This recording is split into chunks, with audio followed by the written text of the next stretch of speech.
الرحمن علم القرآن خلق الإنسان. اعوذ باللہ من الشیطان الرجیم بسم اللہ الرحمن الرحیم. یظنون باللہ غیر الحق ظن الجاہلیہ یقولون هل لنا من الامر من شیء قل ان الامر كله للہ. وقال تعالی ويعذب المنافقین والمنافقات والمشرکین والمشرکات الظانین باللہ ظن السوء علیہم دائرۃ السوء وغضب اللہ علیہم ولعنہم واعد لہم جہنم وساءت مصیرا. محترم سامعین اور سامعات، آج کی اس مجلس میں جس موضوع سے متعلق درس دینا ہے، آپ جانتے ہیں کہ عنوان ہے فلسطین کے موجودہ حالات اور اللہ تبارک و تعالی سے بدگمانی. عنوان کے ڈھب سے ہی سن کر یقیناً ہر کوئی محسوس کرتا ہوگا کہ اس عنوان کا مقصود کیا ہے. فلسطین جو گزشتہ 60 سال سے زائد خاک و خون کی ظلم ستم کی ہولی میں جل رہا ہے اور رنگین ہے خون سے مسلمانوں کی، فلسطینیوں کی، مظلوم فلسطینیوں کی. گزشتہ 7 اکتوبر 2023 سے جو حماس کے حملے کے مبینہ حملے کے جواب میں اسرائیل اور نیتن یاہو کے ظلم اور بربریت کی اور درندگی کی داستان لکھی جا رہی ہے، وہ مہذب دنیا کے سامنے ہے. کوئی دن شاید ایسا نہیں جاتا جب کچھ نہ کچھ لوگوں کو مارے جانے کی خبر نہ آتی ہو، جب ایسا نہ معلوم ہوتا ہو کہ فلسطین میں بمباری کی گئی، وہاں کے ملبے سے کوئی لاش برآمد ہو رہی ہے، کوئی مریض جو ہے وہ توڑ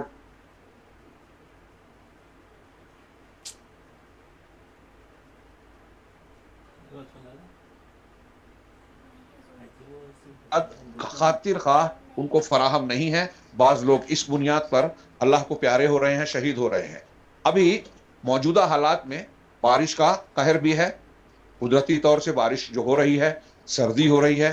اس میں بھی خبریں آ رہی ہیں کہ بارش کی وجہ سے وہاں مزید حالات ابتر اور خطرناک ہوتے جا رہے ہیں. مزید اس پر اسرائیل کے ان علاقوں میں جہاں جنگ بندی یا جنگ حملے نہ کرنے کی بات عالمی مسلمہ اصولوں اور حقوق انسانی کے اداروں سے کہی جاتی ہے، وہاں بھی اسرائیل کی بربریت کا مظاہرہ جاری ہے، حملے مسلسل جاری ہے. اس تناظر میں ہم لوگ یہ سنتے ہیں کہ دنیا بھر کے مسلمان مختلف قسم کے تبصرے کرتے ہیں. خبریں کچھ صحیح کچھ غلط بہت ساری بیان کی جاتی ہیں.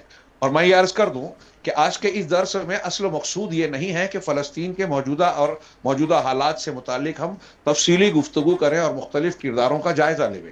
اصل مقصود یہ ہے کہ موجودہ حالات جہاں ظلم و ستم کے پہاڑ توڑے جا رہے ہیں اور ایک دردمند انسان ان مظالم کی داستان سن نہیں پاتا، اس کے مناظر جو کچھ آ رہے ہیں جبکہ وہ پورے نہیں آتے، جو کچھ مناظر آ بھی رہے ہیں اسے دیکھ نہیں پاتا، اس کا دل تڑپ اٹھتا ہے، آنکھیں اشکبار ہو جاتی ہیں اور سوچنے پر مجبور ہوتا ہے کہ کیا کوئی انسان انسانوں کے ساتھ ایسی درندگی اور بربریت کا سلوک کر سکتا ہے.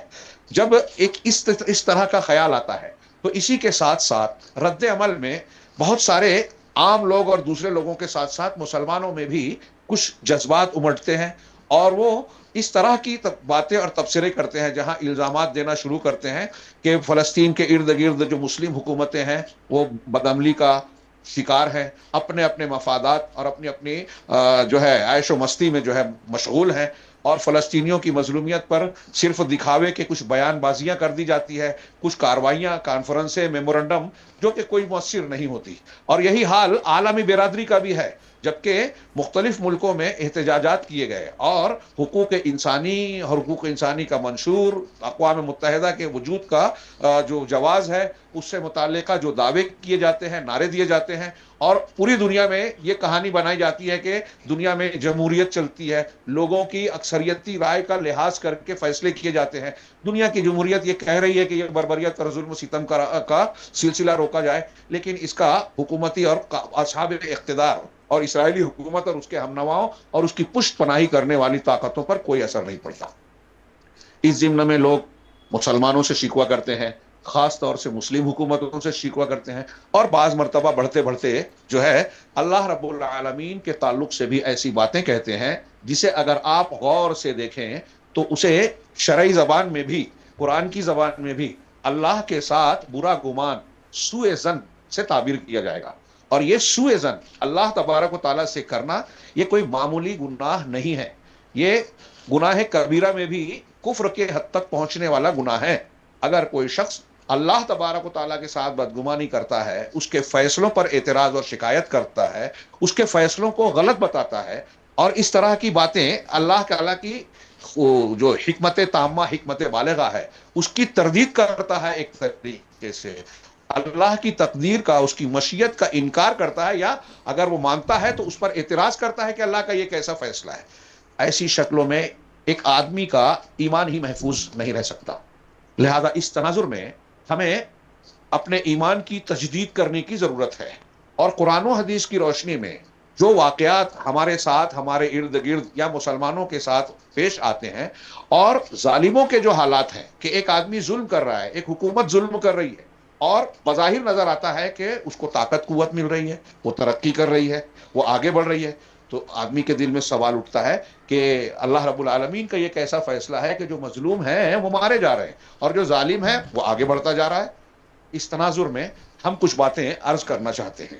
یہ بالکل صحیح ہے کہ فلسطین کے حالات بہت ہی دیگرگوں ہیں، اس سے پہلے شام کے حالات بھی تھے، اور ابھی وہاں تھوڑا سا معاملہ بظاہر پلٹا کھاتا ہوا نظر آ رہا ہے، اگرچہ ابھی پورے طریقے سے غبار صاف نہیں ہے کہ وہاں کیا کچھ پروگرامنگ اور منصوبہ بندی ہے عالمی طاقتوں کی، یہ ہر کوئی کہہ رہا ہے، لیکن یہ تو طے ہے کہ فلسطین ہو یا شام کا اسٹیج ہو، یا پھر یمن میں ہو یا کسی دوسرے ملک میں، اس سے پہلے عراق میں ہو چکا ہے، بوسنیا چیچنیا والے معاملات لوگ بھولے نہیں ہیں، افغانستان کی ایک جھوٹے الزام کے تحت اینٹ سے اینٹ بجائی گئی، یہی معاملہ عراق میں کیا گیا۔ ہر معاملے میں لاکھوں مسلمان بے گناہوں کو، اور خاص طور سے سنی مسلمانوں کو نشانہ بنایا گیا، قتل و غارت گری کا نشانہ، اور پھر ان کی املاک کو، جائیداد کو، گھر بار کو تب بری طرح سے تباہ کیا گیا۔ اور کچھ کئی ملکوں میں اور بھی کئی کام کیے گئے، لائبریریوں کو بطور خاص یا تو تباہ کیا گیا، وہاں کی کتابوں کو لے جایا گیا، ان میں علماء کو چن چن کر مارا گیا کہ ان میں عالم ہوں، سائنٹسٹ ہوں، پروفیسرز ہوں، ان کو ختم کر دیا جائے، جیسا کہ عراق کی خبریں تھیں۔ عراق میں ایسا کیا گیا تاکہ مسلمانوں کو علمی طور سے ترقی کے لائق نہ چھوڑا جائے۔ بہرحال یہ ساری چیزیں سامنے رکھنے کے بعد آئیے ہم یہ غور کریں کہ کیا دنیا میں یہ چیزیں یوں ہی ہو رہی ہیں؟ اللہ کی تقدیر، مشیت یا حکمت کا اس میں کوئی دخل نہیں ہے؟ ایسا کوئی ایمان والا کہہ ہی نہیں سکتا۔ اہل ایمان کے سبق میں، ان کے ایمان میں پہلا سبق جو دیا جاتا ہے، ہم صبح و شام کہتے ہیں، قرآن کی تلاوت کرتے ہیں تو اسی لفظ سے شروعات کرتے ہیں۔ نماز کی ہر رکعت میں سورہ فاتحہ پڑھتے ہوئے کہتے ہیں پہلا لفظ الحمدللہ رب العالمین، تمام تعریف اللہ کے لیے۔ کون اللہ؟ جو تمام جہانوں کا پروردگار ہے، رب ہے، وہ سب کو پال پوس رہا ہے، سارے معاملات کا انتظام کرتا ہے، تدبیر کرتا ہے، اور اس کی تدبیر میں، ربوبیت میں رحمت غالب ہے، اسی لیے فوراً بات کہا الرحمن الرحیم، الحمدللہ رب العالمین الرحمن الرحیم، تو رحمان رحیم ہے، اور پھر رحمان و رحیم ہے اس لیے اس کا معاملہ نرمی کا، رحمت کا، اس کی رحمت کے غلبے کا ہے۔ اگرچہ کوئی اس سے یہ نہ سمجھے کہ رحمت ہے، شفقت ہے تو کوئی کچھ بھی کر لے ہوئے اللہ تبارک و تعالیٰ اس کو یوں ہی چھوڑے گا، انصاف نہیں کرے گا، اسی لیے فوراً آگے کہا مالک یوم الدین، یہ دنیا تو امتحان گاہ ہے، لیکن اس امتحان گاہ کے بعد رزلٹ یوم الدین کو، جزا کے دن ملنا ہے، وہ اس دن کا مالک ہے جب اس کے حکم اور فیصلے کے سوا کسی کا حکم اور فیصلہ نہیں چلے گا۔ مظلومین کو ان کے مظلومیت کا بدلہ، اور ظالموں کو ان کے ظلم کی سزا مل کر رہے گی، یہ اللہ رب العالمین کا قانون قدرت ہے۔ میں یہاں یہ کہنا چاہتا ہوں کہ ہم جب یہ جملہ کہتے ہیں الحمدللہ، تمام تعریف اللہ کے لیے ہے، سورہ فاتحہ ہی میں نہیں، اپنے اذکار میں، صبح و شام کے اذکار میں بار بار اس کو مختلف صیغوں میں دہراتے ہیں کہ تمام تعریف کا حقیقی حقدار اللہ ہے۔ اب ذرا سا غور کریں، ایک ایمان والا، آپ اور ہم سوچیں کہ تعریف ساری کی ساری اللہ کے لیے کیوں ہے؟ تعریف کس کی جاتی ہے؟ جس کے اندر خوبیاں ہوں۔ اگر کسی بھی طرح کی کوئی خامی، کوئی نقص، کوئی عیب ہوگا تو وہ تعریف کے لائق نہیں رہے گا، بلکہ مذمت کے لائق ہو جائے گا۔ جس کے اندر برائی ہو، عیب ہو، اس کو کہیں گے کہ وہ بہت برا ہے، جب ہم برا کہہ رہے ہیں تو اس کی مذمت کر رہے ہیں، اس کو قباحت بیان کر رہے ہیں، اور ہم اللہ رب العالمین کے بارے میں کہہ رہے ہیں کہ تمام تعریف اللہ کے لیے، اور ساتھ ہی ساتھ سبحان اللہ کا بھی ذکر کرتے ہیں. سبحانک لا علم لنا، سبحان اللہ جب کہتے ہیں تو تمام عیوب سے، نقائص سے پاک ہے. سبحان اللہ والحمد للہ، سبحان اللہ وبحمدہ. اس کلمے کی کتنی فضیلت ہے حدیثوں میں. زبان پر ہلکے، میزان میں بھاری، رحمان کے پسندیدہ. بخاری کی حدیث، آخری حدیث آپ سنتے رہتے ہیں. زبان پر ہلکے ہیں، میزان میں بھاری کیوں ہیں؟ رحمان کو پسند کیوں ہیں؟ اس لیے کہ اس ایک کلمے میں اللہ رب العالمین کی اسماء و صفات اور اس کی تعریف و توصیف کے تمام تقاضے سمٹ گئے. تمام تعریف اللہ کے لیے، مطلب ساری خوبیاں ہیں، اور خوبیاں صرف ہے نہیں، کامل درجے کی خوبیاں. اگر جیسے علم ایک خوبی ہے، تو اللہ کا علم ایسا ہے کہ ایک بال برابر چیز بھی علم کی ضد یعنی جہالت اس کے ساتھ نہیں ہے. پورا پورا علم ہے. اگر ایک چیز بھی، کائنات کا ایک ذرہ بھی، ماضی حال مستقبل کا، پانی میں، ہوا میں، جانوروں کے پیٹ میں، درختوں کی جڑوں میں، کوئی ایک بال برابر یا ایک دانہ برابر یا ایک ذرے کے برابر اللہ کے علم سے باہر ہو جائے تو کہیں گے کہ اللہ تعالیٰ اتنا جاہل ہے. جبکہ ہم کہہ رہے ہیں کہ تمام تعریف اللہ کے لیے ہے، وہ علیم ہے. احاطہ کل شیء علما، ہر چیز کو علم سے گھیر رکھا ہے. مطلب ایک ذرہ برابر چیز بھی اس کائنات کی اللہ کے علم سے باہر نہیں ہے. وہ اپنی اس خوبی میں کامل ہے، اور جس خوبی میں کامل ہے اس خوبی کی جو ضد ہے، خامی یعنی جہالت، نادانی، بھولنا، یہ ساری چیزیں اس کو بیان کی جا سکتی ہے. اس سے اللہ رب العالمین پاک ہے، بالا تر ہے، محفوظ ہے. تو اب جب ہم کہتے ہیں تمام تعریف اللہ کے لیے ہے، تو ہم یہ بھی کہہ رہے ہیں کہ اللہ تبارک و تعالی حکمت والا ہے. کوئی کام بیکار نہیں کرتا، کوئی کام غلط نہیں کرتا، اور اللہ عدل و انصاف والا ہے. یعنی اللہ تبارک و تعالیٰ کی طرف سے کسی پر ظلم ہو جائے، یہ ہو ہی نہیں سکتا. وما کان رب، کیا ہے، وما انا بظلام للعبید، میں بندوں سے قطعاً ظلام، بہت زیادہ ظلم، یعنی یہاں نفی میں مبالغہ ہے کہ بالکل ظلم کرنے والا نہیں ہے اللہ. اللہ ظلم نہیں کرتا. اب اگر آپ اور ہم یہ کہتے ہیں کہ میرے گھر میں جو حادثات پیش آئے یکے بعد دیگرے، یہ تو اللہ کی طرف سے، یہ تو زیادتی ہو رہی ہے، ہاں فلسطین میں اتنا زیادہ معاملہ ہو رہا ہے، اگر ہم یہ کہتے ہیں، ہاں تو یہ بھی اللہ رب العالمین کی طرف اس بات کی نسبت کر رہے ہیں کہ اللہ تبارک و تعالیٰ، یا تو ہم یہ کہیں کہ اس کے کام میں حکمت نہیں ہے، یا یہ کہیں کہ وہ انصاف نہیں کر رہا ہے، یا یہ کہہ رہے ہیں کہ اللہ کی قدرت نہیں ہے. یہ سب بدگمانی ہے. اللہ کی قدرت نہیں ہے کہ اللہ تعالیٰ اپنے مومن بندوں اور مظلوموں کی مدد کرنا چاہتا ہے لیکن مدد نہیں کر پا رہا ہے. یہ کیا یہ کہتے ہیں آپ، یہ عقیدہ رکھتے ہیں. جو لوگ اللہ سے شکوہ شکایت کر رہے ہیں، ان کی باتوں کا یہ مقصد ہوتا ہے. اس بات کا یقین رکھنا، ما شاء اللہ کان وما لم یشاء لم یکن، جو اللہ نے چاہا وہی ہوا، جو نہیں چاہا نہیں ہوا. اور اسی طریقے سے حضرت عبادہ نے اپنے بیٹے کو آخری وقت میں نصیحت کرتے ہوئے، جو سنن ابو داؤد کی حدیث ہے، کہا تھا کہ انک لن تجد طعم الایمان حتی تعلم ان ما اصابک لم یکن لیخطئک وما اخطأک لم یکن لیصیبک، کہ تم ایمان کی لذت اس وقت تک نہیں پا سکتے. بہت غور سے، ایمان کی لذت اگر ہمیں پانا ہے تو یہ کہ جو تمہیں لاحق ہوا، تمہیں کوئی مصیبت آ رہی ہے، پریشانی آ رہی ہے، وہ اللہ نے لکھا ہے. تو جو تم کو مل گیا وہ چھوٹ نہیں سکتا تھا، اور جو نہیں ملا وہ مل نہیں سکتا تھا. جو چھوٹ گئے وہ مل نہیں سکتا. پھر اس کے بعد وہ تقدیر والی، اللہ کے رسول نے فرمایا کہ ہر چیز کو اللہ نے تقدیر میں لکھا ہے. تو یہ تقدیر پر ایمان کا تقاضا بھی ہے کہ یہ آدمی سمجھ کے اور جان کر رکھے کہ جو کچھ ہو رہا ہے وہ اللہ کی تقدیر سے ہو رہا ہے، اور جو کچھ ہوا ہے وہ اللہ کی حکمتوں سے خالی نہیں ہے، بے حکمت نہیں ہے، ظلم نہیں ہے، اللہ کا ظلم نہیں ہے، قطعی نہیں. اگر کسی بندہ مومن نے اس طرح کی بات کہی ہے یا سوچی ہے تو فوراً توبہ کرنی چاہیے. اب یہاں سوال یہ پیدا ہوتا ہے کہ جو لوگ اس قسم کی شکایتیں یا اعتراضات کرتے ہیں اور اللہ رب العالمین کی جناب تک میں ایسی گستاخی والی بات کہتے ہیں، تو دین اور شریعت اس کے سلسلے میں کیا کہتے ہیں؟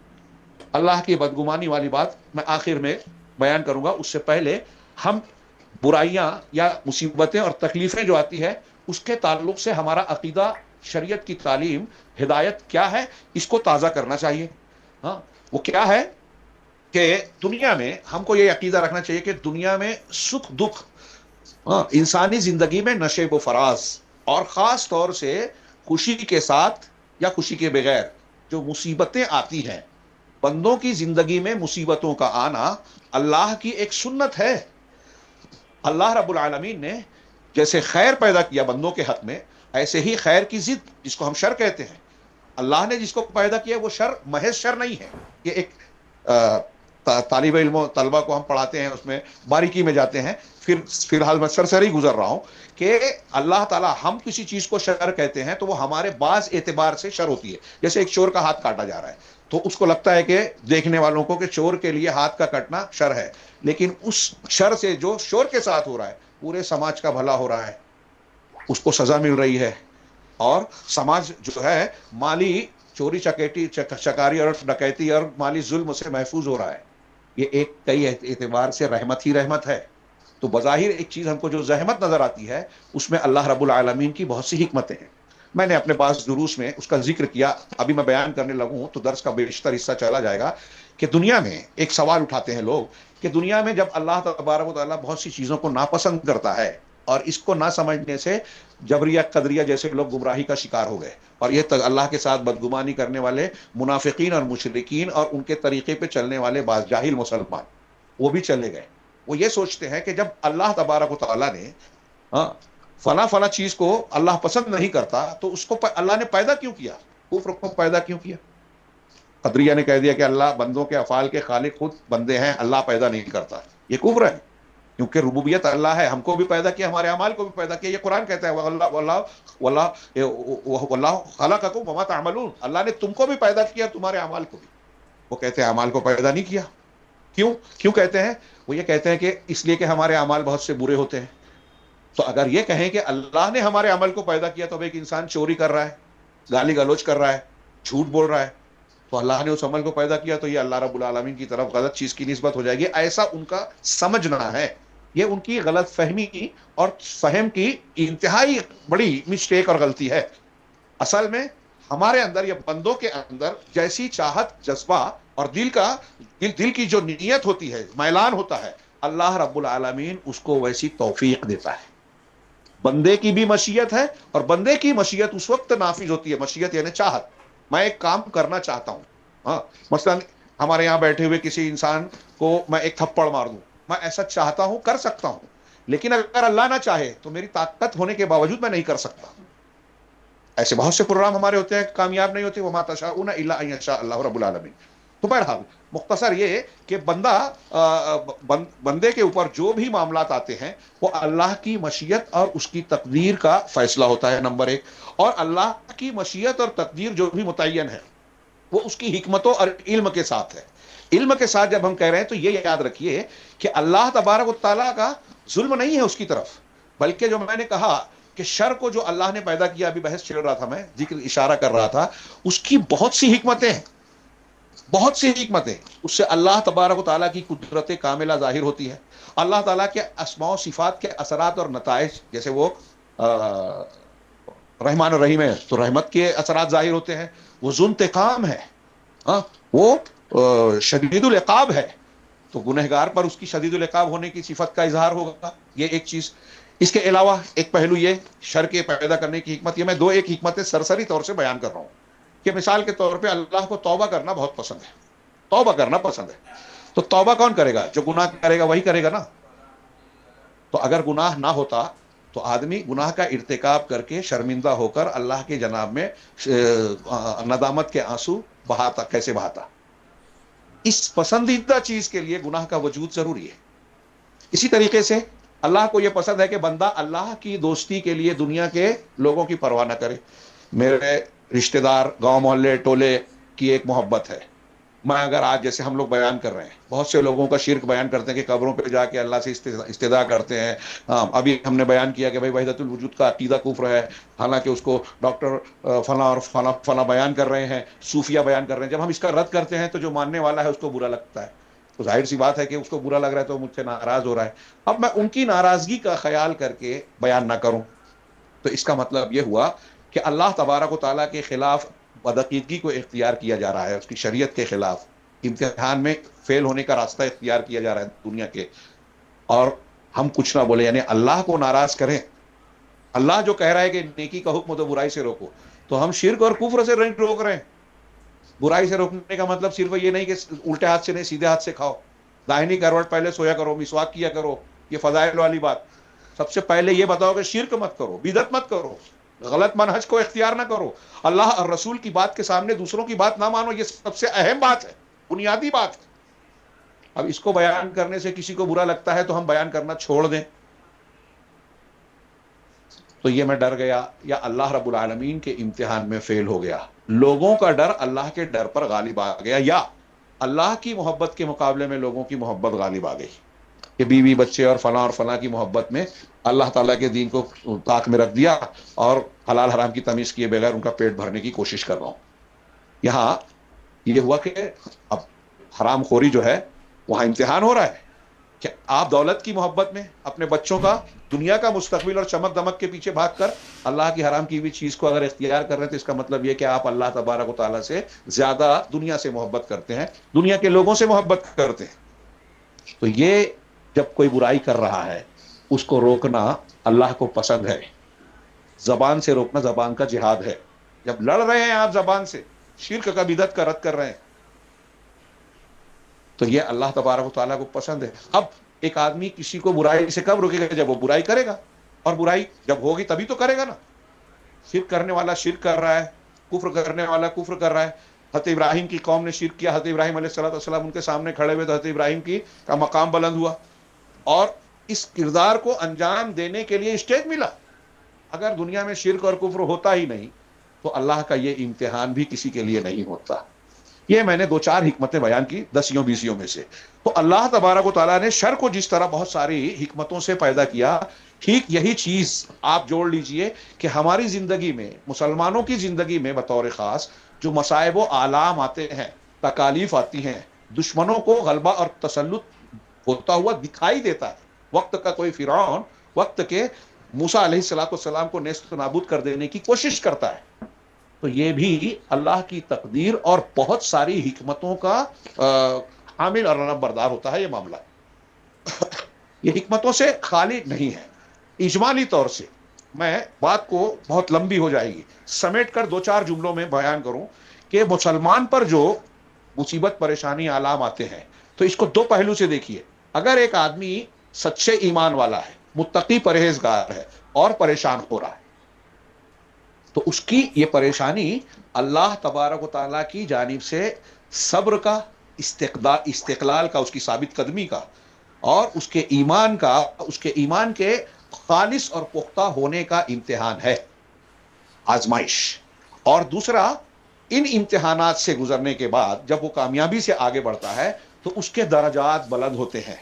دنیا اور آخرت میں اس کا مقام اللہ رب العالمین اوپر اٹھاتا ہے اور اس کو اجر عظیم اور مغفرت کے انعام سے نوازتا ہے.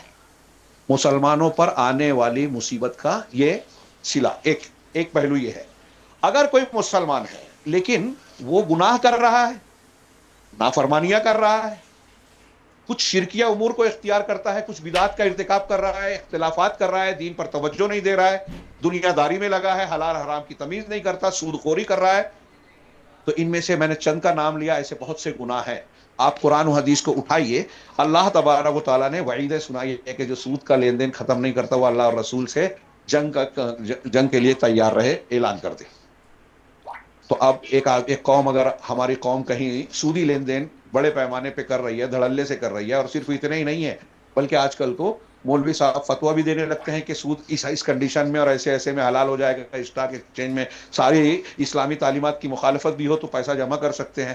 جب اس طریقے سے ہم عمل کر رہے ہیں تو یہ قرآن و حدیث کے مطابق قرآن نے صاف کہا کہ اللہ کا عذاب آئے گا.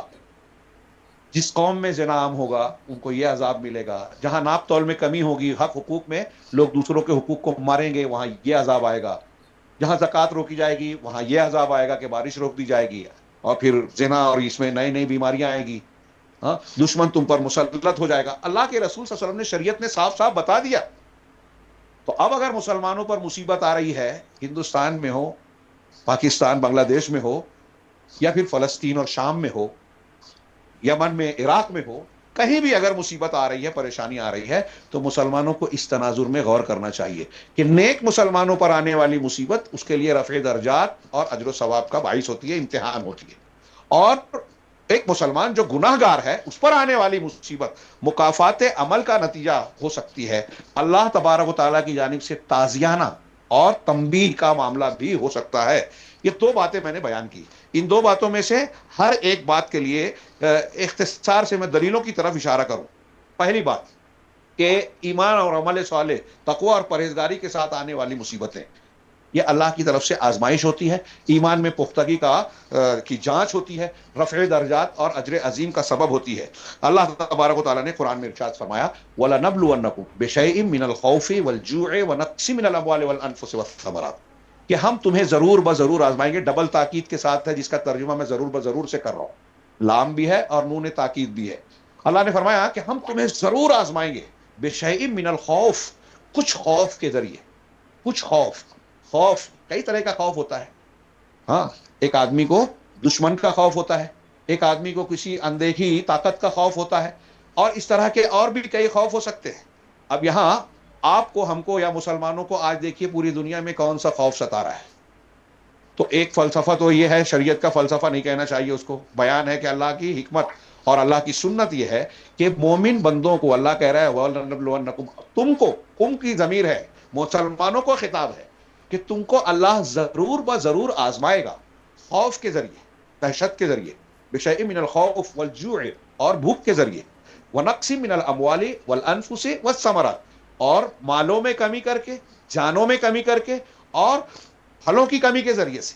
مال میں کمی کہ آپ کا نقصان ہو جائے، دشمن نے حملہ کیا، آپ کا کارخانہ کاروبار جو ہے تباہ ہو جائے، آپ کا گھر جو ہے نیست و نابود اور تہس نہس ہو جائے۔ اسی طریقے سے جان میں کمی یہ ہے کہ آپ کا، میرا کوئی رشتہ دار ہمارے جیتے جی انتقال کر جائے تو ہمارے جان کی کمی ہو رہی ہے۔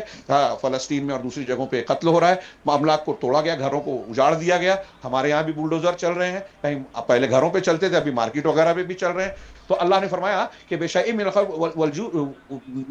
وَنَقْصٍ مِّنَ الْأَمْوَالِ وَالْأَنفُسِ، پھلوں میں کمی، کہ کھیتی باڑی ہے، آپ نے فصل لگائی، باغ لگایا، اور پھلوں میں کمی آ گئی، فصل تباہ ہو گئی، اس کے ذریعے سے اللہ کیا کہہ رہا ہے؟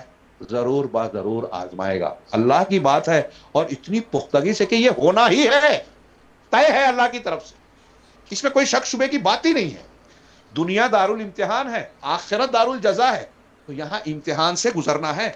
اب یہ امتحان آئے گا تو کچھ لوگ ہیں جو جزا فضا کرتے ہیں، اللہ سے شکوہ شکایت کر رہے ہیں، اللہ کی تقدیر پر، اس کی حکمت بالغہ پر اعتراض کر رہے ہیں، ارے اللہ کی مدد نہیں آ رہی ہے، ارے اللہ تبارک و تعالیٰ کو ماننے والے ایسے معصوم بچے، عورتیں، بوڑھے اس طرح سے کاٹے مارے جا رہے ہیں، ان کے ساتھ اس طرح ظلم و زیادتی ہو رہی ہے، اور کوئی مدد نہیں آ رہی ہے۔ اگر آپ نے اس طرح کی باتیں کی تو آپ اللہ تبارک و تعالیٰ کی اس حکمت اور آزمائش میں اپنے آپ کو ناکامیاب بتا رہے ہیں، کہ اللہ نے آزمایا تو آپ فیل ہو گئے۔ کامیاب کون ہوگا؟ اسی آیت میں آگے کہا وَبَشِّرِ الصَّابِرِينَ، صبر کرنے والوں کو بشارت دے دیجئے۔ الذین اذا اصابتهم مصیبہ قالوا انا للہ وانا الیہ راجعون، یہ کون لوگ ہیں کہ جب انہیں کوئی مصیبت لاحق ہوتی ہے تو کہتے ہیں کہ ہم اللہ کے لیے ہے اور اسی کی طرف لوٹ کر جانا ہے۔ اللہ ہمارا مالک ہے، مالک اپنی ملکیت میں جیسے چاہے تصرف کرے، جیسے چاہے اس کو استعمال کرے، تو اس کا جو فیصلہ ہے ہم کو قبول ہے، اور ہم کو وہیں لوٹ کے جانا بھی ہے۔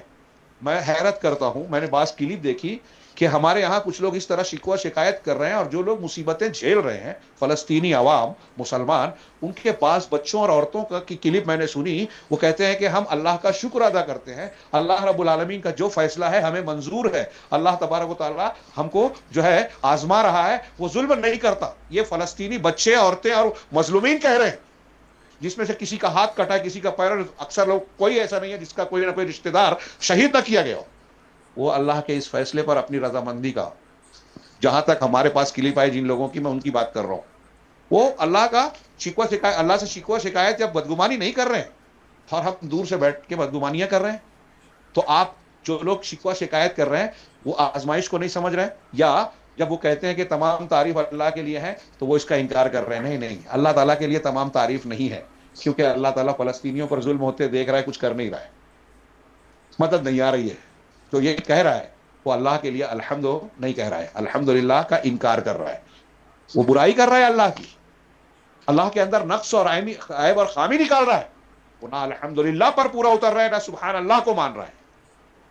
چنانچہ یہ ایک دلیل میں نے دی۔ اسی طریقے سے آزمائش اور امتحان سے متعلق سورہ عنکبوت کی الف لام میم کے بعد دوسری آیت ہے احسب الناس ان یترکوا ان یقولوا آمنا وهم لا یفتنون، کیا لوگ ایسا سمجھ رہے ہیں کہ لوگ یہ کہہ دیں کہ ہم ایمان لے آئے، ہم ایمان لے آئے، یہ کہا اور ان کو آزمایا نہیں جائے گا، فتنے میں نہیں ڈالا جائے گا، پریشانیاں اور مصیبتیں نہیں آئے گی، ان کو آزمایا نہیں جائے گا، بس اتنا کہہ دینے سے وہ جنت میں چلے جائیں گے؟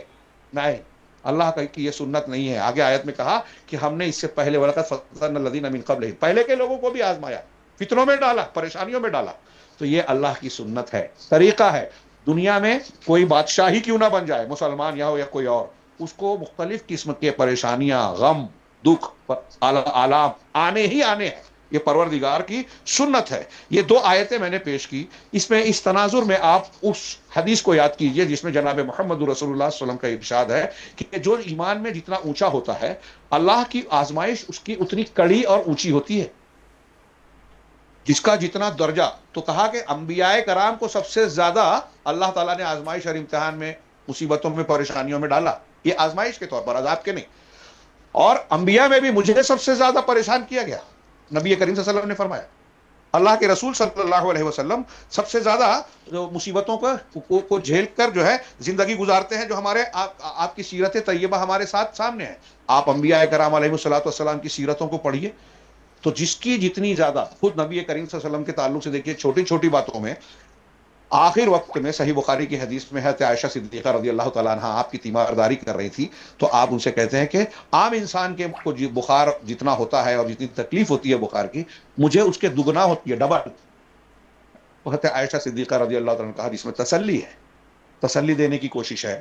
ایک بندہ مومن کا یہ طریقہ ہوتا ہے کہ جب آپ کو تکلیف ڈبل ہوتی ہے اللہ کی طرف سے، تو آپ کا انعام بھی تو ڈبل ہے، دگنا ہے۔ آپ سوچئے تھوڑی دیر کے لیے، جو لوگ اللہ سے بدگمانی کر رہے ہیں، جس کا جتنا انعام اس کو اتنا درجہ۔ آپ دیکھیے اللہ کے نبی صلی اللہ علیہ وسلم طائف میں لہو لہان کر دیا گیا، کیسی تکلیف۔ آج کے ہم اور آپ جو ہیں ایسے کسی مرحلے سے گزرے تو ہماری کیا کنڈیشن بنے گی، آپ سوچئے۔ شیب ابی طالب میں جیسے آج کا معاملہ آپ دیکھیے، فلسطین کو چاروں طرف سے گھیر کے نشانہ بنایا جا رہا ہے۔ عالمی طاقتیں جو ہے وہ صرف زبانی جمع خرچ کرتے ہیں، مسلمان ان میں جو بھی ہو، بد عملی ہو، بے عملی ہو، یا وہ کوشش کرتے ہیں، چاہتے ہیں، لیکن اپنے آپ کو بے بس محسوس کر رہے ہیں، حقیقت جو بھی ہو۔ ہاں، اس میں آپ غور کیجئے کہ جیسے حالات ہیں کہ فلسطینیوں سے دوا کو، غذا کو روک لیا گیا، حملے ہو رہے ہیں، اسباب زندگی ان کو مہیا نہیں ہے۔ ایسی ہی کنڈیشن شیب ابی طالب میں 3 سال کے لیے جناب محمد رسول اللہ صلی اللہ علیہ وسلم اور آپ کے اوپر اس وقت ایمان لائے ہوئے جو مکی دور میں تھے، اور پھر آپ کے خاندان قریش کے، آپ کے خاندان کے لوگ، خانوادے کے کچھ مشرکین بھی آپ کے ساتھ 3 سال تک ابی طالب، شیب ابی طالب جو ایک گھاٹی ہے پہاڑی کی، اس کے کنارے تھے۔ اہل مکہ نے ان کا مکمل بائیکاٹ کر رکھا تھا، معاشی مقاطعہ، کوئی چیز دی نہ جائے، لی نہ جائے، کھانے پینے کی چیز بھی فراہم نہ کی جائے۔ ہاں، نتیجہ یہ نکلتا تھا کہ بچے بھوک سے تڑپتے تھے، بلکتے تھے، اس وادی سے جو ہے رونے کی، چیخنے چلانے کی آواز مکہ والوں کے گھروں تک پہنچتی تھی۔ سوچئے وہ کنڈیشن، ہاں، کہ ایسی کنڈیشن تھی کہ لوگ پتے اور درختوں کی چھال کو چبانے اور چوسنے پر مجبور ہوئے۔ اتنے شدید حالات ان کو پیش آئے جو جناب محمد رسول اللہ صلی اللہ علیہ وسلم اور آپ کے ساتھ شروع میں سابقون الاولون، شروع میں ایمان لانے والے، جن کا درجہ دنیا میں بعد کا کوئی انسان حاصل نہیں کر سکتا، انہوں نے جو ایک مد آدھا مد خرچ کیا، اللہ کے رسول نے فرمایا بعد کا آدمی احد پہاڑ کے برابر سونا خرچ کر کے بھی اس درجے کو نہیں پہنچ سکتا۔ کیا مقام تھا اور ان کی کیسی آزمائش تھی۔ اس کے بعد والوں کے لیے، ہمارے اور آپ کے لیے آپ دیکھیے تو ویسی آزمائش اور ویسے معاملات بھی نہیں تھے۔ صحابہ کرام کے حالات ہجرت سے پہلے کے، خاص طور سے میں صرف اشارہ کر سکتا ہوں، اس لیے کہ وقت اس بات کی اجازت نہیں دیتا کہ میں ان واقعات کا تذکرہ کروں جہاں مکہ کی وادی میں، شہر اور بستی میں، ہاں، مظلوم مسلمانوں کی چیخیں، آہیں سنائی دیتی تھی، ان کے آنسو بہتے تھے، انہیں گرم ریت پر گھسیٹا جا رہا ہے، گرم پتھر ان کے سینوں پر رکھا جا رہا ہے، دھونی دی جا رہی ہے، قتل کیا جا رہا ہے۔ سمیہ رضی اللہ تعالی عنہ کو شرمگاہ پر برچھا لگا کے جو ہے قتل کر دیا گیا، لیکن وہ اپنے ان کے پایہ استقلال میں کوئی ڈگمگاہٹ نہیں آئی، پیچھے نہیں ہٹے۔ کتنی بڑی بات ہے، سوچئے، غور کیجئے، یہ بہت بڑا امتحان تھا۔ ہاں، بنی اسرائیل کا واقعہ، موسیٰ علیہ الصلوۃ والسلام کا جانا، فرعون کا برسہ برس انہیں غلام بنائے رکھا۔ آج فلسطین کے معاملات بھی بہت طویل ہو چکے ہیں، اس میں کوئی شک نہیں ہے۔ ہاں اس میں نشیب و فراز آتے رہیں. اور ابھی گزشتہ 1.5 سال سے لگ بھگ جو ہے لوگ کہتے ہیں کہ آن ریکارڈ کچھ 50,000 کے آگے پیچھے کی تعداد بتاتے ہیں، اور باقی لوگ کہتے ہیں کہ حقیقت میں 1.5 لاکھ سے زیادہ اموات اور شہادتیں ہو چکی ہیں. یہ ایک سامنے رکھیے. ایسے ہی آپ دیکھیے کہ فرعون نے کتنے لمبے عرصے تک بنی اسرائیل کو اپنا جو ہے غلام بنا کر رکھا تھا، اور بہت شدید قسم کے مظالم ڈھاتا تھا. اور تھوڑی دیر کے لیے سوچیے، آپ قرآن میں پڑھتے ہیں لیکن ہم لوگ سرسری گزر جاتے ہیں کہ اس کی طرف سے یہ اعلان ہوا اور اس کے سپاہی گھر گھر گھر گھر جا کر نوزائیدہ بچوں کو قتل کرتے تھے. ایک نبی آنے والا ہے جو فرعون کی حکومت کے لیے چیلنج بنے گا، بنی اسرائیل کو آزادی دلائے گا. اس قسم کے چرچے کو جب اس نے بنی اسرائیل کے حوالے سے سنا، یہ پچھلی کتابوں میں ایسی خبر ہے ایک نبی آنے والے ہیں، تو اس نے بنی اسرائیل کے بچوں کو قتل کرنا شروع کیا. بچوں کا قتل سوچیے تھوڑے، ابھی ایک بچہ پیدا ہو رہا ہے، پتہ چلا لڑکا ہے، اس کو قتل کر دو. کیا چھوٹی موٹی آج ہمارے سماج میں جو اولاد والے ہیں یا فلسطین کے بچوں کا جو منظر ہم دیکھ نہیں پا رہے ہیں، ویسا ہی سوچیے وہاں ہوتا تھا کہ بچوں کو قتل کیا جا رہا تھا. لیکن آج جب ہم اسے بیان کرتے ہیں، قرآن کی آیتوں میں پڑھتے ہیں، تو اس واقعے کے بعد ہم کو فوراً یہ معلوم ہو جاتا ہے کہ فرعون اتنے ظلم جبر کے بعد بالآخر اپنے کیفر کردار کو پہنچا، تو ہمیں تسلی ہوتی ہے. لیکن جب واقعات سے ہم گزرتے ہیں تو ہم شکوہ شکایت کرنے لگتے ہیں. ایسا سوچتے ہیں کہ اگر آج کہیں سے مسلمان پر یا کسی بے گناہ پر کوئی تماچا، کوئی تھپڑ، کوئی گولی آئی یا بلڈوزر چلا یا بم گرا، تو فوراً اللہ کا عذاب آ جانا چاہیے، فوراً اس مظلوم کو جو ہے راحت مل جانی چاہیے. تو پھر امتحان کہاں رہے گا؟ اللہ رب العالمین کی حکمتوں کو ایسا سوچ کے ہم لوگ فراموش کر جاتے ہیں. تو بہرحال اسی طریقے سے ایک پہلو یہ دیکھیے کہ میں نے کہا کہ یہ آزمائش ہوتی ہے، امتحان ہوتا ہے. ہاں، ساتھ ہی ساتھ ہاں شہید کا مرتبہ. اللہ کے راستے میں ایک آدمی شہید ہو گیا. میں جو کہہ رہا ہوں اس پر توجہ دیجیے، اس لیے کہ تفصیل میں نہیں جا رہا ہوں. ایک آدمی مارا گیا، ہم کو دکھ ہوا، دنیاوی اعتبار سے واقعی جان کا خسارہ نظر آتا ہے. لیکن شرعی، دینی اور حقیقی اعتبار سے دیکھیے، واقعی اگر وہ اہل صاحب ایمان ہے، توحید والا ہے، اور اللہ کے راستے میں گیا ہے یا مظلوم مارا گیا ہے، تو اس کا درجہ شہادت کا ہے، شہید کا ہے. شہید کا کیا درجہ قرآن نے بیان کیا؟ لا تقولوا لمن يقتل في سبيل الله اموات بل احیاء ولکن لا تشعرون. ایک جگہ بل احیاء عند ربهم يرزقون، کہ جو اللہ کے راستے میں مارا جا رہا ہے اس کو مردے مت کہو، بلکہ وہ اللہ کے ہاں زندہ ہیں، لیکن تم سمجھتے نہیں ہو. اب یہ زندہ بول کے ان کی قبر پہ جو ہے جمع نہ ہو جائیں. ان کی زندگی ایسی ہے جو دنیا کی زندگی کے جیسی نہیں ہے، تمہاری سمجھ کے باہر ہے. ہاں.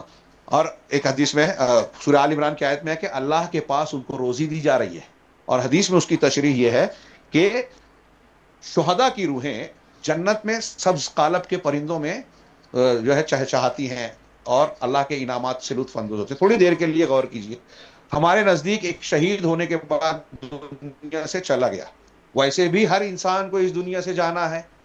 تو اس سے بڑھ کر کسی کی خوش قسمتی کیا ہو سکتی ہے کہ اس کی جان اللہ کے راستے میں جائے، اس کی جان ایسی حالت میں جائے کہ اللہ کی طرف سے اسے شہادت کا درجہ ملے، کہ جنت میں ڈائریکٹ دوسرے علیین میں جائیں نیک لوگ، لیکن وہ ڈائریکٹ براہ راست جنت میں داخل کیا جائے.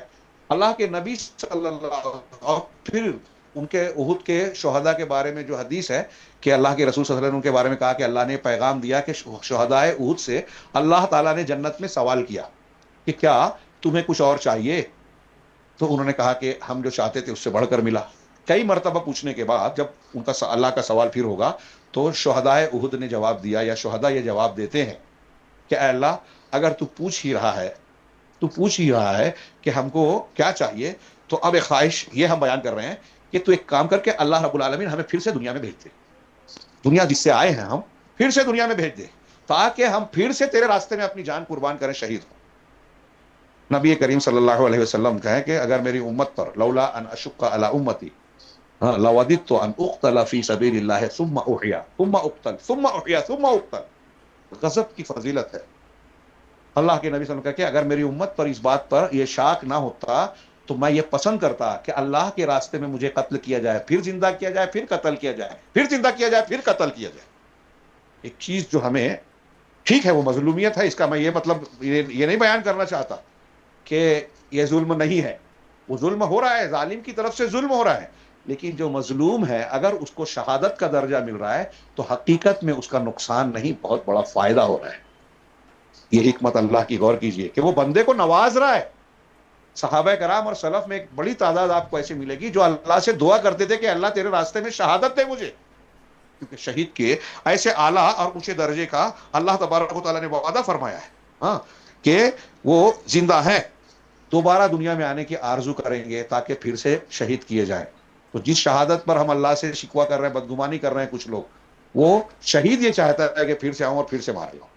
تو اللہ شہداء کو جواب دیتا ہے کہ نہیں، یہ میرا طے شدہ معاملہ ہے کہ دنیا سے جو آ جائے گا وہ واپس نہیں جاتا. جو لوگ ایسا عقیدہ رکھتے ہیں 15 شعبان کے حوالے سے یا شیاطینوں اور دوسرے روحوں کے بھٹکنے کے حوالے سے کہ مرنے والوں کی روح بھٹکتی ہے، کسی کے پاس آتی ہے، آ کے کوے کی شکل میں ہمارے گھر پہ کھاتی ہے، ایسا عقیدہ رکھتے ہیں، وہ اس حدیث کو سمجھیں کہ اللہ تعالیٰ شہیدوں سے پوچھے گا کہ کیا چاہیے، اور وہ کہیں گے کہ پھر سے دنیا میں ٹکا کہ یہ نہیں ہو سکتا. تو جن سے پوچھے گا ان کو نہیں بھیج رہا ہے تو دوسری روحیں کیسے بھٹک سکتی ہیں؟ روحیں علیین یا سجین میں ہوتی ہے. یہ آزمائش کا اور رفع درجات کا پہلو اللہ تعالیٰ نے بتایا. ایک آیت کی طرف اور اشارہ کر دوں، اللہ نے فرمایا اولا یرون، معاف کیجیے دوسرا پہلو ہے کہ دوسرا پہلو جو ہے اللہ تبارک و تعالیٰ نے دنیا میں جو گنہگار مومن بندے ہوتے ہیں ان کے لیے یہ سنت اختیار کی ہے، سنت رکھی ہے کہ ان کو تعزیانے اور تنبیہ کے کچھ معاملات کرتا ہے. چھوٹے موٹے عذاب آتے، چھوٹی موٹی تکلیفیں مصیبتیں آتی ہیں، اور ان سے نکلنے کے لیے اللہ رب العزت جھنجھوڑتا ہے، جگاتا ہے چھوٹے عذاب کے ذریعے سے. اور قرآن و حدیث میں اس کی وجہ بتائی کہ اس کی وجہ تمہارے گناہ ہے. ظہر الفساد فی البر والبر بما کسبت ایدی الناس. یہ جو لوگ اللہ سے شکایت کر رہے ہیں وہ اس آیت کو اور اس معنی کی دوسری بہت سی آیتوں کو پڑھیں اور اپنا مسلمان سماج کا، وہ چاہے فلسطین میں ہو، چاہے ہندوستان میں ہو یا کہیں اور ہو، جائزہ لیں. علامہ ابن تیمیہ کا ایک جملہ مجھے یاد آتا ہے، بڑا پیارا جملہ ہے. وہ کہا کہ کبھی دشمن کوئی، وہ یہود ہوں، نصارہ ہوں، ہنود ہوں، فلاں ہوں، ڈما ہو، کوئی بھی ہو، مسلمانوں کے دشمن اپنی طاقت و قوت کے بل پر کبھی مسلمانوں پر فتح نہیں پاتے، غلبہ نہیں پاتے. مسلمانوں پر کوئی بھی دشمن اگر فتح پاتا ہے تو مسلمانوں کے اپنے گناہ کی وجہ سے. ہماری کمزوری، ہماری مصیبت ہمارے گناہ ہیں. اور یہ کوئی قرآن حدیث کی ایک دلیل میں نہیں ہے. آپ، میں سمجھتا ہوں بے شمار دلیلیں پائیں گے، قرآن و حدیث کی بھی، تاریخ کی بھی. یہاں میں ایک دو چند دلیلوں کی طرف اشارہ کر رہا ہوں. سب سے پہلے شرک کی بنیاد پر اللہ رب العالمین کا فرمان سورہ بنی اسرائیل میں لا تجعل مع اللہ الہا آخر فتقعد مذموما مخذولا، کہ اللہ کے ساتھ کسی اور کو معبود نہ بناؤ، کسی کو بھی، نہ کسی نبی کو، نہ کسی فرشتے کو، نہ کسی ولی کو، نہ کسی پیر اور فلاں بزرگوں کو، کسی کو معبود مت بناؤ. کوئی کسی کے نالین کو، کسی کے فوٹو کو، کسی کی مزار اور مشہد کو تبرک کا ذریعہ نہ بناؤ. یہ شرک کا حصہ ہے. اس کا طواف نہ کرو، یہ شرک کا حصہ ہے.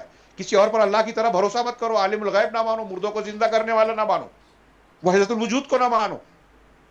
یہ میں کچھ مثالیں دے کر اس کی وضاحت کر رہا ہوں. اللہ کہہ رہا ہے جو ہمارے مسلمانوں کے بہت سارے طبقات میں پائی جاتی ہیں یہ شرک کی چیزیں، اللہ کہہ رہا ہے کہ اللہ کے ساتھ کسی کو معبود نہ بناؤ، کسی اور کو، دوسرے کو معبود نہ بناؤ، ورنہ کیا ہوگا اگر بناؤ گے؟ فتقعد مذموما مخذولا. یہ ایک تعبیر اگر آدمی سمجھ لے تو شکایت بند کر دے. ورنہ اللہ کہہ رہا ہے کہ تم مذموم، ترجمہ کرتے ہیں بدحال، جس کی مذمت کی جائے، اور مخذول ہو جاؤ گے. مخذول بے سہارا، بے کس ہو جاؤ گے. یعنی اللہ کی مدد تمہیں نہیں ملے گی اگر تمہارے اندر شرک ہوگا. اب آج کے مولوی صاحبان جماعتیں دین کا کام کر رہی ہیں، بڑی بڑی جماعتیں ہیں، دعوے ہیں، دکھاوا ہے، موٹی موٹی کتابیں لکھتے ہیں، ٹی وی چینل چلا رہے ہیں، کانفرنسیں کرتے ہیں، سیمینار کرتے ہیں، مدارس چلا رہے ہیں، اور یہ پہلا سبق جو تمام انبیاء دیتے تھے وہ نہیں دیتے. اس پہ بولنے سے کتراتے ہیں، بولنے والوں کو گالی دیتے ہیں. وہ کیا؟ کہ شرک مت کرو. وہ کہتے ہیں کہ ہاں شرک کو تو ہم بھی برا کہتے ہیں، لیکن شرک کو پڑھتے اور سمجھتے ہی نہیں ہیں.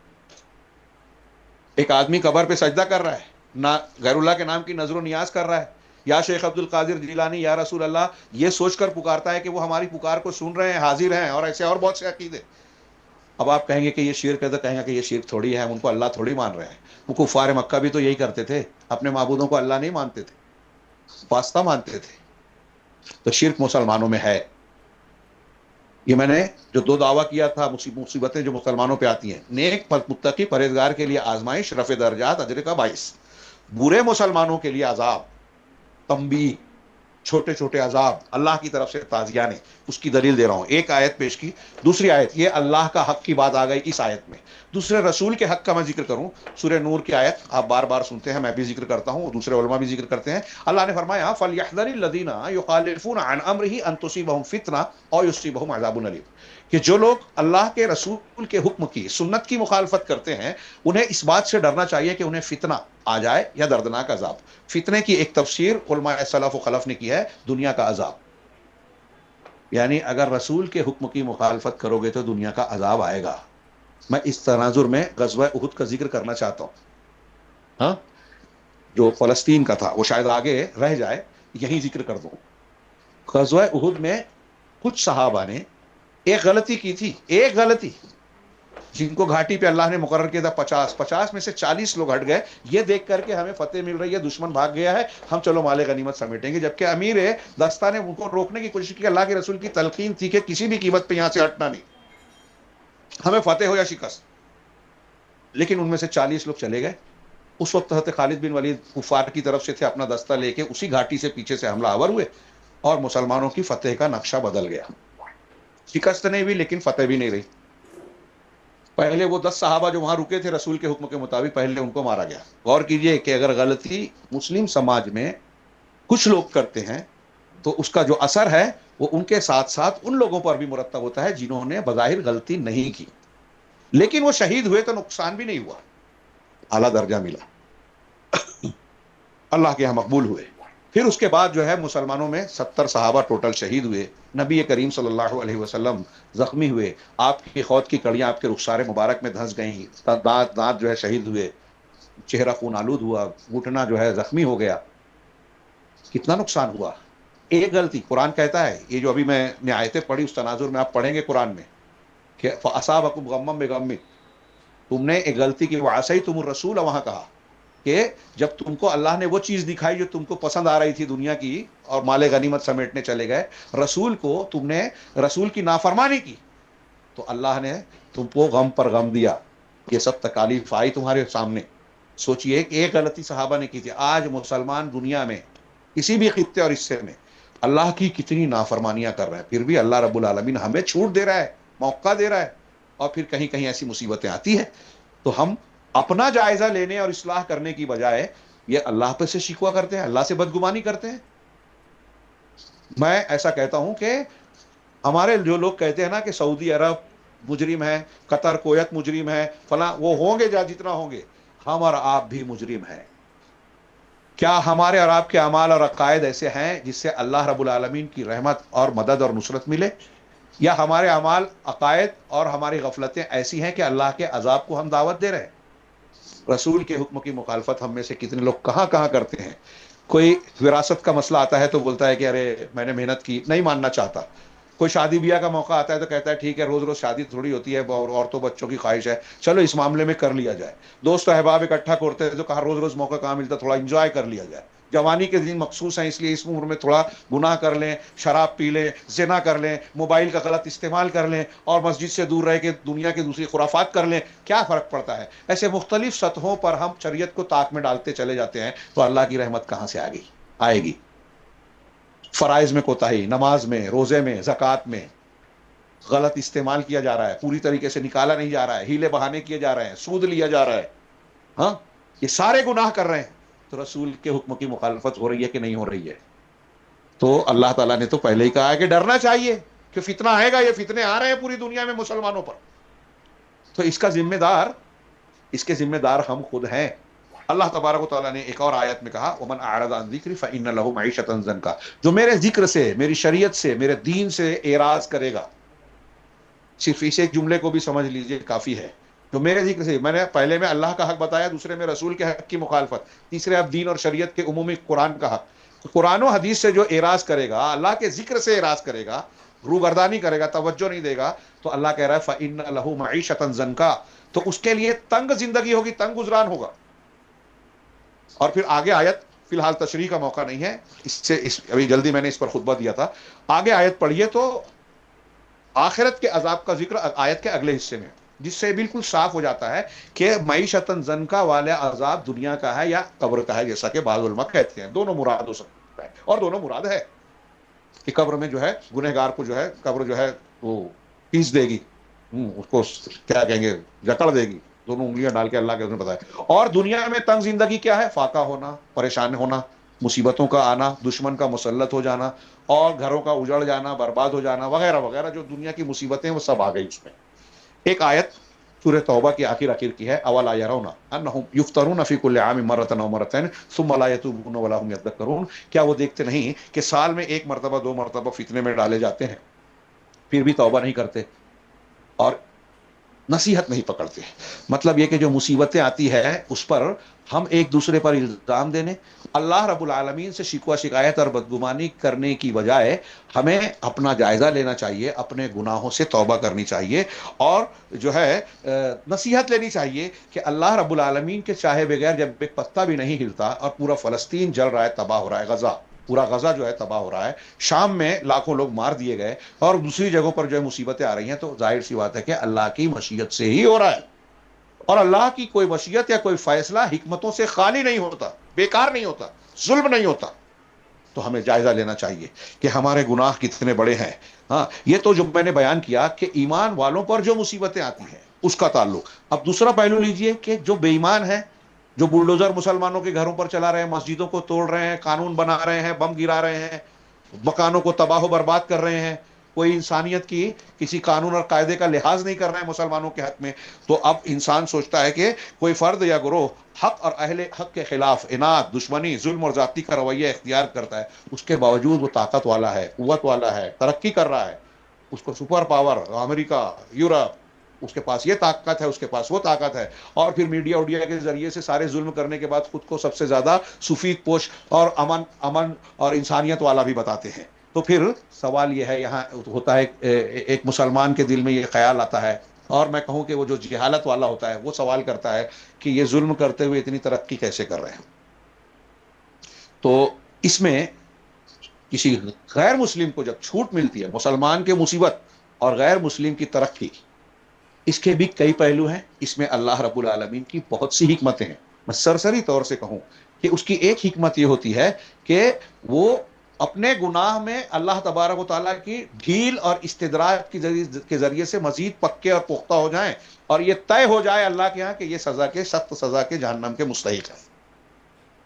یہ ان کے تعلق سے اللہ تبارک و تعالیٰ کا ارادہ ہوتا ہے۔ قرآن و حدیث میں یہ جو میں بیان کر رہا ہوں، بہت سی آیات اور بہت سی نصوص میں یہ بات مل جائے گی کہ معاندین کو مہلت دے کر جرم میں پختہ کیا جاتا ہے، اور انہیں عذاب کے لائق بننے کے لیے مزید ڈھیل دی جاتی ہے۔ یہ الگ بات ہے، اس میں ایک استثناء کرنا چاہیے کہ اللہ تعالیٰ بعض لوگوں کو توبہ کی توفیق بھی دیتا ہے، پھر وہ اسلام کے سپاہی بن جاتے ہیں، لیکن عام طور سے جو مجرمین ہیں ان کو اللہ تعالیٰ دیتا ہے۔ اس کو شریعت کی زبان میں، حدیث میں استدراج کہا گیا ہے۔ مستد احمد وغیرہ کی ایک روایت ہے جو مقبول ہے کہ اللہ کے رسول نے فرمایا کہ جب تم دیکھو کہ اللہ کسی بندے کو گناہوں کے باوجود اللہ کے ساتھ کی معصیت کر رہا ہے، نافرمانی کر رہا ہے، گناہوں کے باوجود اگر اس کو دنیا میں وہ چیزیں مل رہی ہیں دنیا کی جو وہ پسند کرتا ہے، اس کی پسندیدہ چیزیں مل رہی ہے اس کو، ہاں، دنیا کا ایک نمبر امیر بن گیا، یہ بن گیا، وہ بن گیا، اور مسلمانوں کے خلاف زہر اگل رہا ہے، تو گناہ کے ظلم کے باوجود اگر اسے مل رہا ہے تو یہ سمجھ لو کہ وہ استدراج ہے۔ یہ سورہ انعام وغیرہ میں ایک آیت ہے کہ جب اللہ تبارک و تعالیٰ کچھ لوگوں کو خوب فراوانی کر دیتا ہے، اور جب وہ مست ہو جاتے ہیں، خوش ہو جاتے ہیں، مگن ہو جاتے ہیں، تو اچانک اللہ تبارک و تعالیٰ کا عذاب آتا ہے اور پھر ان کو مہلت نہیں ملتی۔ یہ بات میں نے جو بیان کی، اس کو واقعات کے تناظر میں دیکھیے۔ ہاں، تھوڑی دیر کے لیے سوچئے کہ ابو لہب، اللہ کے رسول صلی اللہ علیہ وسلم نے جب دعوت پیش کی صفا کی پہاڑی پر کھڑا ہو کے، جو آپ واقعہ جانتے ہیں، تو آپ نے توحید کی دعوت دی، ان کو لا الہ الا اللہ کی تعلیم دی، تو پورے مکہ میں ابو لہب ہی تھا سگا چاچا جس نے کہا تبا لکا الہذا جماعتنا، کہ آپ کی ہلاکت ہو، تبا، ہلاکت ہو، کیا اس کے لیے آپ نے ہمیں جمع کیا؟ اس کے جواب میں وہ اور اس کی بیوی اللہ کے رسول کو اذیتیں دیتے، اس کے جواب میں سورہ لہب نازل ہوئی، تبت یدا ابی لہب وتب، کہ ابو لہب کے دونوں ہاتھ اور وہ خود بھی ہلاک ہو گیا۔ اب ہلاکت کا یہ اعلان قرآن میں آ گیا، مرنے تک اسے توبہ کی توفیق نہیں ملی، یہ قرآن کی سچائی کا اعجاز ہوا۔ ایک دوم یہ کہ جس دن قرآن کی آیت نازل ہوئی، جس دن اللہ کے رسول کو ستایا، پیچھے پیچھے چل کے لوگوں کو بولتا تھا جب آپ دعوت دینے جاتے تھے کہ دیکھو اس کی بات ماننا نہیں، یہ ایسا ہے، یہ ایسا ہے، اتنا ستایا. اب آج کے لوگ اگر ہوں تو کہیں گے ارے 13 سال تک مکہ میں اللہ کے رسول لڑ رہے ہیں, مدینہ چلے گئے وہاں بھی ابو لہب ستا رہا ہے اور اللہ تعالیٰ اس کو پکڑ نہیں رہا ہے. لیکن اللہ نے جو فرمایا تھا اس کے لیے وقت مقرر اللہ کی حکمت نے طے کیا تھا, اسی وقت پر اس پر عذاب آیا. عدسہ کی بیماری ہوئی, بڑے بڑے پھپڑے جیسا بدن پر وہ نکلتا ہے, اور اس میں اس کی موت ہو گئی. لاش اتنی خراب تھی کہ بیٹے بھی قریب نہیں جا رہے تھے اور اس کے ٹھکانے لگانا نہیں چاہتے تھے. کسی مزدور کو جب بدنامی کا خوف ہو تو مزدوروں کو کہا کہ اس کو کہیں کھڈے میں ڈال کے آ جاؤ. تو میں یہ کہنا چاہ رہا ہوں کہ ابو لہب نے جو جرائم کیے کتنے سنگین شدید تھے. رسول کو ستایا, پریشان کیا, وہ بھی اس کی بیوی بھی. قرآن نازل ہو گیا, لیکن قرآن کے بھی نازل ہونے کے بعد سالوں تک وہ مکہ والوں کا سردار تھا, اس کا حکم چلتا تھا, طاقتور تھا. تو اب کوئی اس پیریڈ میں یہ کہے کہ اللہ رب العالمین ظلم کر رہا ہے, نہیں. اللہ رب العالمین ایک خاص موقع تک اپنی حکمت اور مشیت کے تحت ڈھیل دیتا ہے مجرمین کو, شدید مجرمین کو. ایسا ہی معاملہ آپ فرعون کے بارے میں کہہ سکتے ہیں کہ سالہ سال بنی اسرائیل کو اوپر ظلم ستم توڑا. اور تفسیر میں بیان کیا گیا کہ آخر میں جب حضرت موسیٰ اور حضرت ہارون علیہ السلام نے بد دعا کی, ہاں, کہ اس کو تباہ کر دے, برباد کر دے, تو قرآن میں کہا, سورہ یونس کی آیت ہے, اجیبت دعوتکما, تمہاری تم دونوں کی دعا قبول کر لی گئی. لیکن اس دعا کے قبول ہونے کے بعد بھی مجھے یاد پڑتا ہے, بعض مفسرین نے ذکر کیا کہ 20 سال بعد فرعون ڈوبا, غرقاب ہوا, پوری طاقت قوت اور اپنے ہتھیار اور اسباب کے ساتھ میں ڈوب گیا.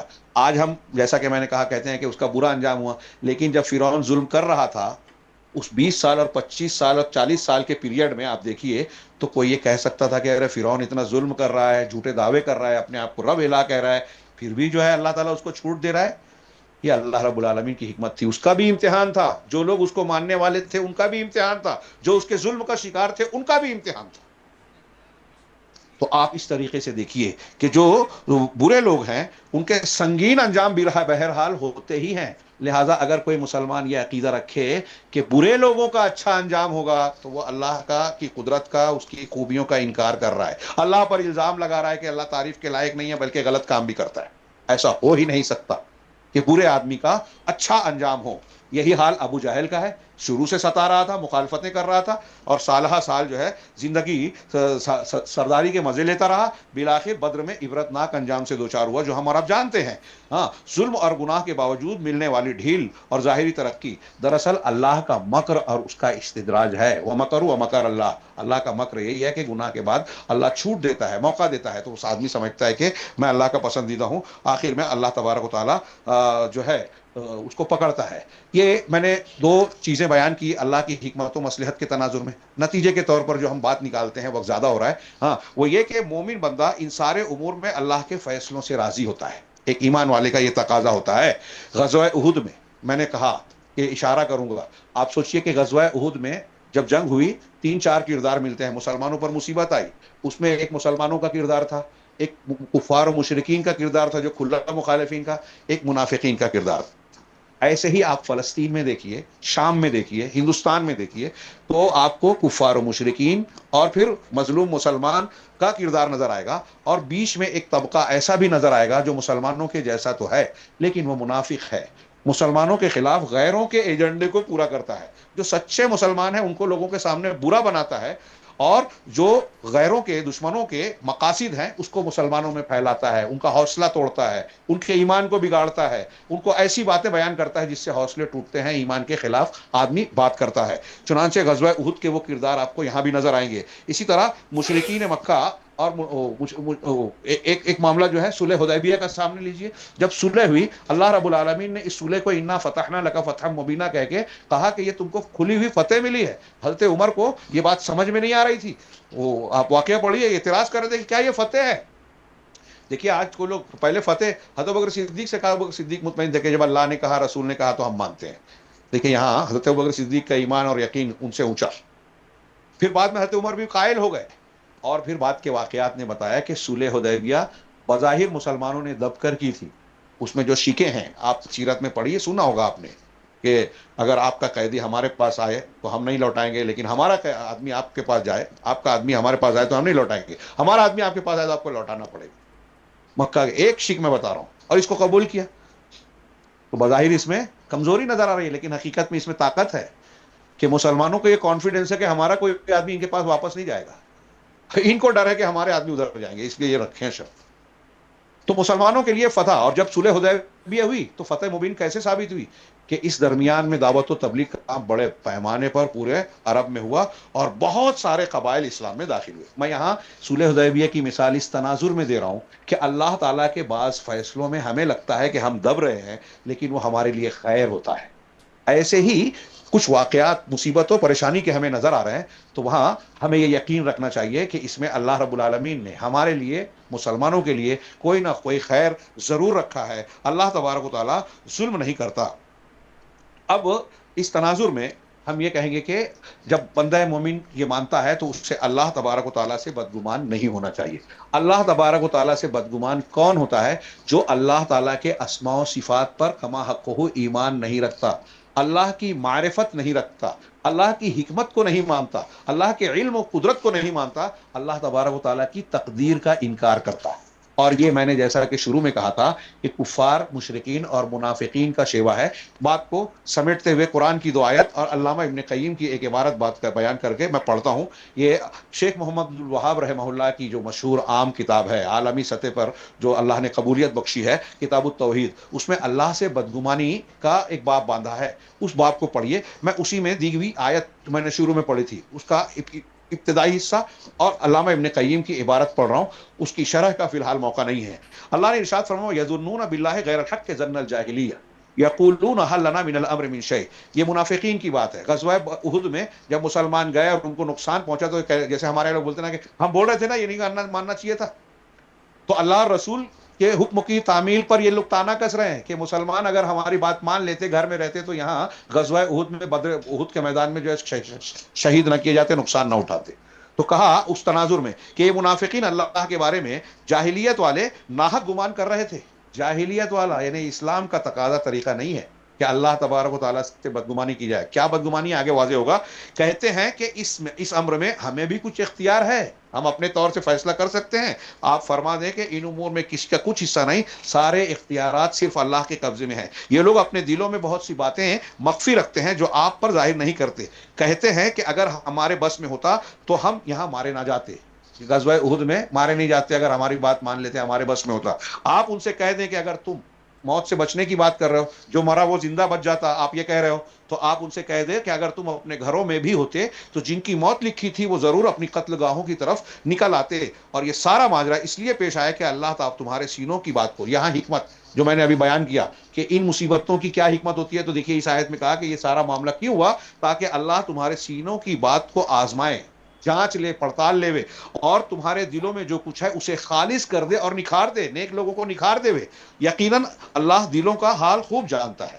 نیز اللہ نے فرمایا الظانین باللہ ظن السوء علیہم دار۔ یہاں اتنی آیت ہے، میں نے شروع میں یہ آیت بھی پورا کچھ حصہ زیادہ پڑھا۔ اللہ نے سورہ فتح میں مومنین کے اجر عظیم کا ذکر کرنے کے بعد کہا وَيُعَذِّبُ الْمُنَافِقِينَ وَالْمُنَافِقَاتِ وَالْمُشْرِكِينَ وَالْمُشْرِكَاتِ۔ غور سے سنیے کہ تاکہ اللہ عذاب دے منافق مردوں، منافق عورتوں، مشرک مردوں، مشرکہ عورتوں کو، الظانین باللہ ظن السوء، جو اللہ پر برا گمان کر رہے تھے، بدگمانی کر رہے تھے، علیہم دائرۃ السوء، انہی پر اس برے گمان کا وبال ہے، اس کا مزہ وہی چکھنے والے ہیں۔ اب دیکھیے جو آگے آیت میں ہے کتنی شدید وعید ہے اللہ کے ساتھ برے گمان کرنے والوں کے بارے میں۔ اللہ نے اس آیت میں کیا کہا کہ اللہ تعالیٰ کا غضب ان پر ہوا، وغضب اللہ علیہم، اللہ ان پر غضبناک ہوا، ولعنہم، ان پر لعنت کی، وأعد لہم جہنم، اور ان کے لیے جہنم کو تیار رکھا ہے، وساءت مصیرا، اور یہ بہت برا ٹھکانہ ہے۔ اس ضمن میں علامہ ابن قیم کی عبارت میں پیش کر رہا ہوں جو امام محمد عبد الوہاب رحمہ اللہ نے نقل کی ہے، اس کا یہ ترجمہ ہے۔ امام ابن القیم پہلی آیت کے ضمن میں کہتے ہیں کہ اس آیت میں لوگوں کے جس جاہلانہ ناحق گمان کا ذکر ہے وہ یہ ہے کہ وہ لوگ گمان کرنے لگے تھے۔ غور سے سنیے، فلسطین کے تناظر میں جو لوگ تبصرے کرتے ہیں اللہ کی ذات پر، فیصلوں پر اعتراض کرتے ہیں، حالات اور واقعات پر شکوے شکایات کرتے ہیں اللہ کے جناب میں، تو ان کے تعلق سے وہ لوگ غور سے سنیں کہ وہ یہ کہ وہ لوگ گمان کرنے لگے تھے کہ اللہ سبحانہ و تعالی اپنے رسول کی مدد نہیں کرے گا، اور ان کی دعوت اور مشن جلد ہی ختم ہو جائے گی، ختم ہو جائیں گے۔ غور کیجئے، اللہ مدد نہیں کرے گا، ایسا گمان کر رہے ہیں کون؟ منافقین۔ ایک یہ، اور اس کو اگر اس طرح بھی سوچیں کہ اللہ مدد نہیں کر پائے گا، یہ بھی بدگمانی ہے کہ اللہ کی قدرت سے باہر سمجھ رہے ہیں آپ، اللہ بچا نہیں سکتا، جس نے ابراہیم علیہ السلام کو آگ سے بچایا، آگ کو سلامتی والا بنا دیا، اور جس نے موسیٰ علیہ السلام اور بنی اسرائیل کو دریا میں راستہ دے کے فرعون کے جبر استبداد سے نکالا، جس نے رسول اللہ صلی اللہ علیہ وسلم کو شب ہجرت جو ہے مشرکین کے بیچ سے نکالا، کیا وہ اللہ مسلمانوں کی مدد نہیں کر سکے گا؟ یہ منافقین سمجھتے ہیں، اور جو لوگ فلسطین کے بارے میں اس قسم کا تبصرہ کر رہے ہیں وہ سوچئے کہ وہ کہاں کھڑے ہیں، اس میں تو نہیں آ رہے ہیں۔ اور اس کی ایک تفسیر یہ بھی ہے کہ وہ گمان کرنے لگے تھے، منافقین یہ گمان کرنے لگے تھے کہ مسلمانوں پر جو مصیبت آئی ہے وہ اللہ تعالیٰ کی تقدیر اور حکمت سے نہیں ہے، یا اللہ کی تقدیر نہیں ہے، یا تو یہ کہیں کہ یہ اللہ کی تقدیر اور حکمت کے خلاف ہے۔ دونوں صورتوں میں وہ اللہ پر الزام لگا رہے ہیں، انکار کر رہے ہیں، ایمان کے خلاف کفر کا راستہ اختیار کر رہے ہیں، گویا وہ لوگ اللہ تعالیٰ کی حکمت، اللہ حکیم ہے، اللہ کی حکمت کا، اس کی تقدیر کا اور رسول اللہ صلی اللہ علیہ وسلم کی کامیابی کا انکار کرنے لگے، اور سمجھنے لگے تھے کہ یہ دین باقی ادیان پر غالب نہیں آئے گا۔ منافقین اور مشرکین کا یہی وہ غلط گمان ہے جس کا ذکر سورہ فتح میں اللہ تعالیٰ نے اس آیت میں کیا، الظانین باللہ ظن السوء علیہم دائرۃ السوء، کہ جو لوگ اللہ کے بارے میں غلط گمان رکھتے ہیں اس کا وبال انہی پر آئے گا۔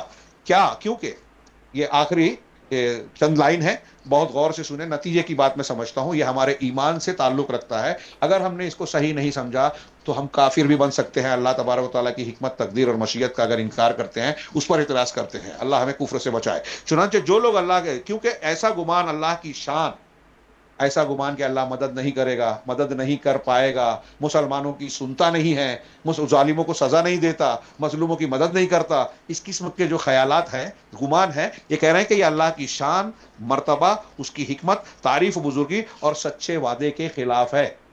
اب یہ دیکھیے اللہ تعالیٰ کی شان، یعنی اس کا جو مقام ہے، جب ہم کہتے ہیں الحمدللہ، میں شروع میں کہا تمام تعریف اللہ کے لیے، اگر اللہ تبارک و تعالیٰ ایسا ہے جیسا یہ کہہ رہے ہیں تو اللہ تعریف کے لائق نہیں ہوگا، اس کی عظمت شان کے خلاف ہوگا۔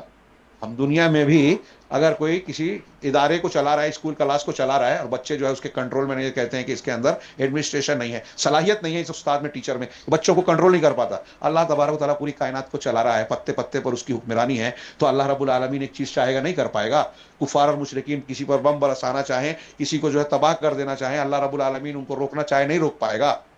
بالکل کر سکتا ہے، لیکن اگر نہیں روک رہا ہے، ان کو چھوٹ مل رہی ہے، تو اس میں ان کے لیے بھی اور ہمارے لیے بھی کچھ نہ کچھ حکمتوں کے پہلو ہیں۔ اور اللہ کا علم ازلی جو تھا، ابدی اور ازلی، وہ پہلے سے معلوم تھا، اس لیے اس نے تقدیر میں بھی لکھا ہے، اور ان میں سے کوئی بھی چیز اللہ کی قدرت، اللہ کی حکمت سے باہر نہیں ہے۔ یا کہہ رہے ہیں کہ یہ سب جو ایسا کہتے ہیں، اللہ کا وعدہ بھی ہے نا مومنوں کی مدد کرے گا، تو اب جو لوگ کہہ رہے ہیں اللہ مومن کی مدد نہیں کر رہا ہے، نہیں کرتا، تو وہ اللہ کے اس وعدے کو جھوٹا وعدہ سمجھ رہے ہیں، وہ بھی اللہ رب العالمین کی شان کے خلاف ہے، اس کی بزرگی، عظمت، کبریائی کے خلاف ہے، کہ وہ غلط کام ہو رہا ہے اور ہونے دے رہا ہے، یا روکنا چاہتا ہے روک نہیں پا رہا ہے۔ دونوں اللہ کی شان، عظمت اور اس کی قدرت کاملہ، حکمت بالغہ کے خلاف ہے۔ بس جو شخص سمجھے کہ اللہ تعالیٰ باطل کو حق پر ہمیشہ غالب رکھے گا، جو ایسا سمجھتا ہے کہ نتن یاہو ہو، یہ فلاں پریوار ہو، فلاں ظالم طبقہ ہو، حق وہ ہمیشہ ظلم کرنے کے باوجود باطل پرست ہمیشہ غالب رہے گا، جو ایسا سمجھتا ہے، اور اس کے نتیجے میں حق مٹ جائے گا، ایسا سمجھتا ہے، یا جو شخص سمجھے کہ فلاں فیصلہ اللہ کی قضا اور قدر سے نہیں ہوا، یا جو انسان یہ سمجھے کہ اللہ تعالیٰ کی تقدیر حکمت تامہ پر مبنی اور قابل تعریف نہیں ہے، اللہ کی تقدیر حکمت تامہ نہیں رکھتی اور قابل تعریف نہیں ہے، جو اس قسم کے خیالات رکھتا ہے، ہاں، بلکہ یہ محض مشیت ہے، تو ایسا عقیدہ رکھنے اور ایسی باتیں کرنے والے کافر ہیں، ان کے لیے جہنم کا عذاب ہے۔ بہت سے لوگ اپنے اور دوسروں سے متعلقہ کاموں میں اللہ کے بارے میں سوء ظن رکھتے ہیں۔ آج ہم مسلمانوں میں بھی ایسے بہت سے ہیں، علامہ ابن قیم کہہ رہے ہیں، ہاں، اس بدگمانی سے وہی لوگ محفوظ رہتے ہیں۔ بدگمانی سے، اللہ کے بدگمانی سے بچے گا کون؟ جو لوگ اللہ کی ذات، اس کے اسماء و صفات اور اس کی حکمت و تعریف کے اسباب کو پہچانتے ہیں، اللہ کے ناموں کو جانے کہ وہ انصاف کرنے والا ہے، تو وہ یقین رکھے گا کہ اللہ ظلم نہیں کر سکتا، وہ حکیم ہے تو مطلب کوئی کام بیکار یا غلط نہیں کر سکتا، وہ قدیر ہے تو اس کی قدرت سے کوئی باہر نہیں ہو سکتا۔ تو اللہ کے، یہ میں کچھ مثال دے رہا ہوں، اللہ رب العالمین کے اسماء و صفات کا معنی اور مطلب جو مانے گا، ایمان رکھے گا، وہ ایسی بات نہیں کہہ سکتا کہ اللہ کا کام غلط ہے، اللہ سے بدگمانی کر ہی نہیں سکتا۔ تو بچنے کے طریقہ کیا ہے؟ کہ اللہ کے اسماء و صفات کو جانے، اس کی حکمت و تعریف کے اسباب کو پہچانے، کہ کیوں اللہ کی ہم تعریف کرتے ہیں، اس لیے کہ ساری خوبیوں کا مالک ہے، سارے عیب سے پاک ہے۔ بس جو عقل مند شخص اپنی بھلائی چاہتا ہے، ہم میں سے جو شخص اپنے آپ کی بھلائی چاہتا ہے اسے چاہیے کہ مذکورہ امور یعنی یہاں جو بیان کیے گئے ہیں امور کا خیال رکھے اور اللہ تعالیٰ کے حضور اپنی بدگمانی اور بدزنی کی معذرت پیش کر کے توبہ و استغفار کرے. جو تم نے کہہ دیا، سوچ لیا، ماضی ہو گیا، فوراً توبہ کرنی چاہیے. اگر آپ غور کریں تو پتہ چلے گا، یہ آخری بات کہہ رہے ہیں علامہ ابن قیم، اور یہی بات آج کے موجودہ حالات میں جو لوگ اس قسم کا تبصرہ کرتے ہیں ان کے لیے نتیجہ ہے کہ اگر آپ غور کریں تو پتہ چلے گا کہ اکثر لوگ تقدیر کے شاکی، تقدیر پر شکوہ شکایت کرنے والے اور راہ اعتدال سے ہٹے ہوئے ہیں. اکثر لوگ ہاں وہ تقدیر کا شکوہ کرتے نظر آتے ہیں کہ فلاں کام یوں ہونا چاہیے تھا اور فلاں یوں. یہ بہت عام ہے. علامہ ابن قیم کہہ رہے ہیں کہ اکثر لوگ مسلمانوں میں بھی ایسے ہیں، ہم اور آپ بھی کہہ دیتے ہیں ارے یہ ایسا نہیں، ایسا ہونا چاہیے تھا. کبھی کبھی ایسا کہتے ہوئے ہم غور نہیں کرتے کہ جس چیز پر ہم تبصرہ کر رہے ہیں وہ اللہ کا کام ہے، اور آپ اللہ کے کام کے بارے میں کہہ رہے ہیں کہ ایسا نہیں، ایسا ہونا چاہیے تھا. ابھی بارش نہیں ہونی تھی، ارے میں ہی ملا تھا کیا، میرے ہی گھر میں اتنا وہ ہوگا، مسلمانوں ہی پر اتنی آفت مصیبت پریشانی کیوں آتی ہے، یہ ایسا نہیں ہونا تھا، یہ ایسا ہونا تھا. اگر کوئی ایسا کہہ رہا ہے تو وہ اللہ کے ساتھ بدگمانی کر رہا ہے. کسی شخص میں یہ نقص تھوڑا ہے، کسی میں زیادہ. یہ کمی آپ میں اور ہم میں کسی میں کم ہے، کسی میں زیادہ، لیکن اس غلطی میں بہت سارے لوگ ملوث ہیں. بعض لوگ غور نہیں کرتے تو عقیدے کی حد تک نہیں گئے. اگر یہ عقیدہ ہو گیا، انسان ایسا مان لے کہ ارے اللہ مدد نہیں کر رہا ہے، نہیں کرتا، اس کی تقدیر ٹھیک نہیں ہے، اس کا فیصلہ ٹھیک نہیں ہے، اس کے فیصلے پر اعتراض ہو، تو اس کا مطلب آدمی کافر ہو گیا. ہاں، آپ بھی اپنا جائزہ لیں. علامہ ابن قیم کہہ رہے ہیں کہ آپ خود بھی، جتنے لوگ سن رہے ہیں جائزہ لیں، جتنے لوگ پڑھ رہے ہیں ان کی عبارت، آپ کی کیا صورت حال ہے. آپ کہیں اس بیماری میں آپ بھی تو نہیں ملوث ہیں؟ کیا آپ ایسی بدگمانی سے بچے ہوئے ہیں؟ فَإِن تَنْجُ مِنْهَا تَنْجُ مِنْ ذِي عَزِيمَةٍ، یہ عربی کا ایک شعر لکھا انہوں نے. وَإِلَّا فَإِنِّي لَا إِخَالُكَ نَاجِيًا، اگر آپ اس سے بچے ہوئے ہیں تو آپ ایک بہت بڑی مصیبت سے نجات پا چکے ہیں، وگرنہ میں نہیں سمجھتا کہ آپ کے لیے کوئی راہ نجات ہے. اگر اس سے نہیں بچتے تو آپ نجات نہیں پا سکتے، اور اگر اس سے بچ گئے تو اللہ تبارک و تعالیٰ نے آپ کو بہت بڑی چیز سے بچایا. اللہ کے بارے میں بدگمانی سے ہمیں محفوظ رہنے کی ضرورت ہے. اس کے لیے ہمیں دعا بھی کرنی چاہیے، اور جیسا کہ میں نے عرض کیا انبیاء کا طریقہ تھا کہ یہ بدگمانی وہ نہیں کرے گا جو اللہ کو پہچانے گا، اس کی عظمت کو جانے گا، اس کی خوبیوں کو جانے گا، اس کے اسماء و صفات کی معرفت رکھے گا، اس کے اسماء و صفات کی معرفت رکھے گا. لہذا ہم کو اپنی توحید کو مضبوط بنانا چاہیے. جب ہم یہ جانیں گے تو ہماری آنکھیں یہ دیکھ سکے گی کہ جو مصیبت و پریشانیاں آ رہی ہیں اس میں کہیں نہ کہیں اللہ کی حکمت ہے، ہمارے اپنے گناہوں کا نتیجہ ہے. اور ہم جب ایسا سوچنے لگیں گے تو گناہوں سے توبہ کریں گے، اصلاح ہوگی، اور جب اصلاح ہوگی تو اللہ کی رحمت آئے گی اور دشمن اپنے کیفر کردار کو پہنچیں گے. لہٰذا جو لوگ یہ سوچتے ہیں کہ ہمیں اپنے دشمنوں کے ساتھ یہ کرنا چاہیے، یہ کرنا چاہیے، یہ کرنا چاہیے، تو آپ یقین رکھیے کہ کوئی ہتھیار اور دوسری چیزیں آپ کے لیے اتنا کارگر نہیں ہیں جتنا آپ کی توبہ استغفار اور اللہ تبارک و تعالیٰ سے دعا اور ان کے حق میں بد دعا ہے. اللہ رب العالمین سے دعا ہے کہ وہ ہمیں صحیح دین کو سمجھنے، اس کے تقاضوں پر عمل پیرا ہونے کی توفیق عطا فرمائے، اور ہمیں ہر قسم کی بدعقیدگی اور اللہ تعالیٰ سے بدگمانی کی جو وبا چل رہی ہے اس سے ہمیں اور مسلمانوں کو محفوظ رکھے. اور مسلمان چاہے وہ فلسطین میں ہو، شام میں ہو، یا کہیں بھی کسی علاقے میں جو ظلم و زیادتیاں اور ظلم و ستم سہ رہے ہیں، پروردگار ان کے حالات کو درست فرما دے، انہیں ظلم کے اور پریشانیوں کے حالات سے نکالے، انہیں اس بات کی توفیق دے کہ جس بنیاد پر ان کو مظالم کا سامنا کرنا پڑ رہا ہے، اگر وہ گناہ کی وجہ سے ہے تو پروردگار انہیں اور ہمیں گناہوں سے توبہ کی توفیق دے، اور اگر یہ ان کی آزمائش ہے تو پروردگار آزمائش میں ثابت قدم رکھ کے دشمنوں کو ان کے انجام تک پہنچائے، مسلمانوں کی مدد فرمائے، دنیا اور آخرت میں ہر قسم کے عذاب سے ہمیں اور سب مسلمانوں کو محفوظ رکھے. وآخر دعوانا ان الحمد للہ رب العالمین وصلی اللہ علی نبینا محمد.